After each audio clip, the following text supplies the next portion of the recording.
Hello class, I'm going to do a quick review over what we learned last class about 95% confidence intervals, and then I'm going to expand on it so that we get a little bit more grasp on what confidence intervals are.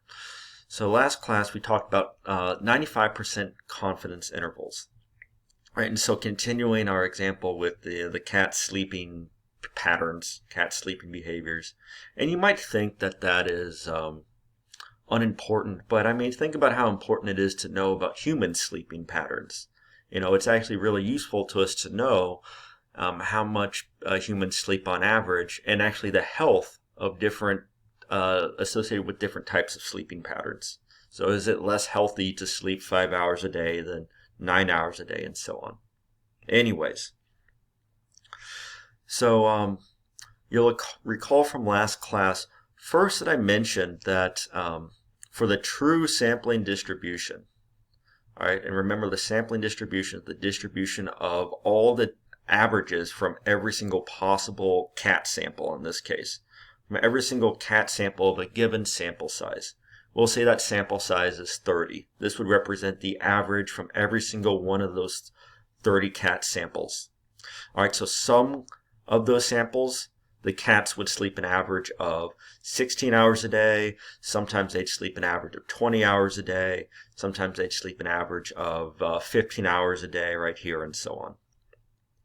Now, because this sampling distribution we know has to be bell-shaped, then we know that 95% of those sample averages are going to be between here and here. In other words, it's going to be between 14 hours and 22 hours. Now that's really useful because what that means is that 95% of the sample averages, if they're going to be within two standard errors, remember standard error is what we call the standard deviation of the sampling distribution. So here that standard deviation is 2 hours. So if I just add and subtract two standard errors to every sample average and thereby create a confidence interval. So for example, let's say I took a sample of cats, all right, and my average amount of sleep, as you can see right here, was 16 hours a day. 16 hours a day, but I add 2 times 2, 2 times 2, all right, so 16 plus 4, which is 20, and then 16 minus 2 times 2, so 12. So I made a confidence interval saying it's from between 12 and 20. So what am I saying? I'm saying my sample average was 16 hours, all right? And so if you ask me to pick one number, what I think the average amount of hours cats sleep, I'm going to pick 16. But I know that that's not necessarily right on the money.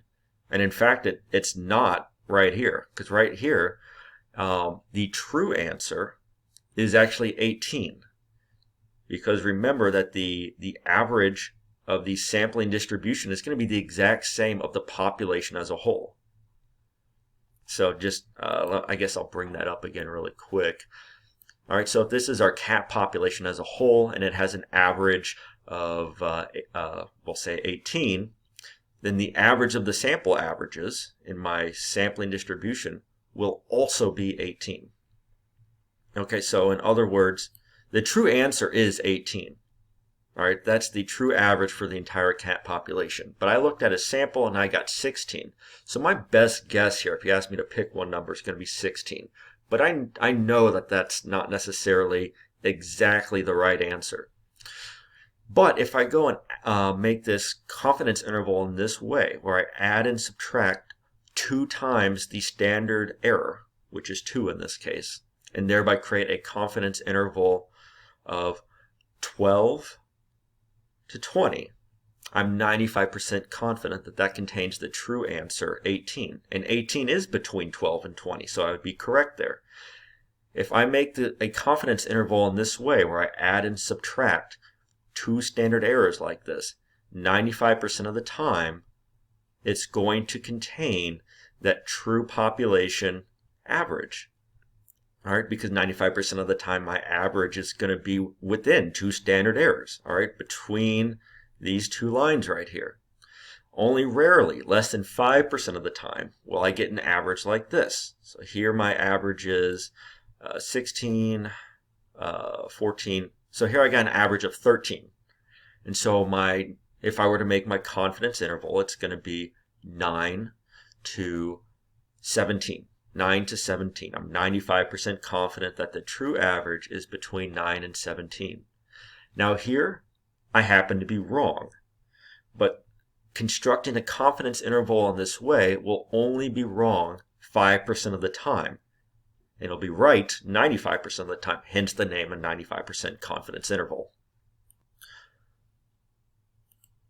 Now, building on top of that, I don't have to just stick with the 95% confidence interval. I can also make a 99.7% confidence interval. And I challenge you to pause the video now and assuming that I have a sample, well, okay, don't pause it yet. Assuming that I have a sample average of 13, all right, my 95% confidence interval is 9 to 17. What would my 99.7% confidence interval would be? Pause the video and see if you can figure out what my 99.7% confidence interval would be. All right, if you decided it was 7 to 19, then you would be correct. All right, because all you're going to do now is we know that 99.7% of the averages are within 3 standard errors of the true population average. So if I do my sample average plus 3 times our standard error, plus or minus 3 times our standard error, then I'm going to be right 99.7% of the time. So for example, even if I get that average of 13, all right, I'm still correct because this average is within 3 standard errors of the true population average. So what is this this confidence interval again? It's 7 all the way back here to 19. And so by broadening my interval, I can be more confident that it contains the true population average. By making my interval wider, I can be more confident that it contains the true population average. All right, and so this will be right almost all the time. Only in a situation like this. All right, so we'll say that right here, this is 20, 22, 24, 25. So 25 plus or minus, and that's not even, just go with the number for right now, even though it's not possible to sleep 25 hours in a day. 25 plus 1, 2, 3 times 2. So 25 minus 6, which is 19, to 25 plus 6, which is 31. So I'm saying I'm 99.7% confident that cats sleep between 19 and 31 hours. So here I'm wrong, but I'm only going to get an average like this very, very rarely. All right, less than 0.3% of the time will I get an average like that. Now, on the other hand, go ahead and I'm going to put the average right here. All right, so it's at 21. Try and pause this. Try and figure out what the 68% confidence interval is when our average is 21. Pause the video and see if you can figure it out.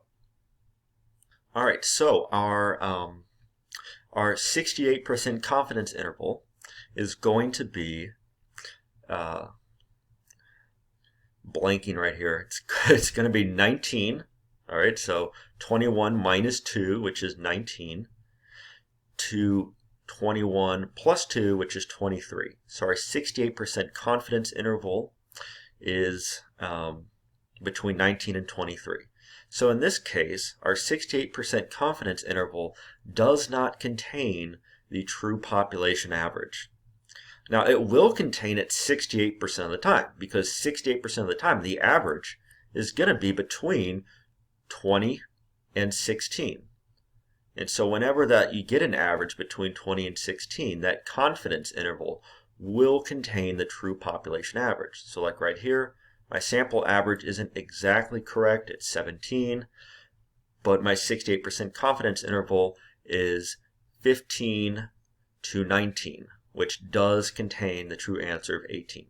All right, and so we can see that when we make more narrow, specific interval predictions, our confidence is going to be less. All right, it's more specific, so it's less likely to be correct. I'm going to give the example again of if somebody knocks on my door and I say, I bet you it's a human and not a chimpanzee. It's a very, very vague, unspecific prediction, and I'm highly likely to be correct. All right, so I'll be correct 99.7% of the time. But if somebody knocks on my door and I say, and I'm more specific than I bet it's a human, I say, I bet it's a female. I bet she is 5'5" on the to the inch, 5'5" to the inch. I bet she has brown hair. I bet she has brown eyes. I bet she's wearing a yellow shirt, and I bet that she's wearing sandals. All right, much more specific, much less likely to be correct. So as we get more specific, all right, I'm not giving you this really wide interval. I'm saying, no, it's between 15 and 19. All right, it's a much more specific interval. It's not as likely to be correct. All right, but it can still be useful to give us. I mean, it's still going to be correct most of the time, actually. You know, almost 70% of the time. But a decent chunk of the time it'll be incorrect. All right, now let's talk about one more thing about confidence intervals. So remember that, I guess we're going to touch on two more things. Not only is the average of the standard deviation of this, not only is the average of the sampling distribution equal to the average of the entire population, but the standard error, okay, or the standard deviation of the sampling distribution is going to be equal to the population standard deviation divided by the square root of the sample size. Now with that comes certain things that follow. So for example, this is what we were just working with. All right, the center is 18, the standard error is equal to 2. Now the standard error is equal to 2, is equal to the population distribution divided by the square root of the sample size. So for example, maybe the population standard error, the population sampling, oh my gosh, the population standard deviation was 4, all right? But we were looking at samples of 4 cats. So our sample size was 4, n equals to 4. And so we had 4 divided by the square root of 4, which gave us a standard error of 2. Okay? That's what we were working with before. Now let's go ahead and we're going to keep the population standard deviation. All right, it's not going to change. It's going to stay as 4. But what we're going to do is we're going to jack up the sample size. We're going to see how the sampling distribution changes when we get bigger samples. So here's the sampling distribution when I get samples. If I were to collect a sample that had 16 people or 16 cats instead of 4. All right, so that's going to make our standard error now be 4 divided by the square root of 16, which is 1.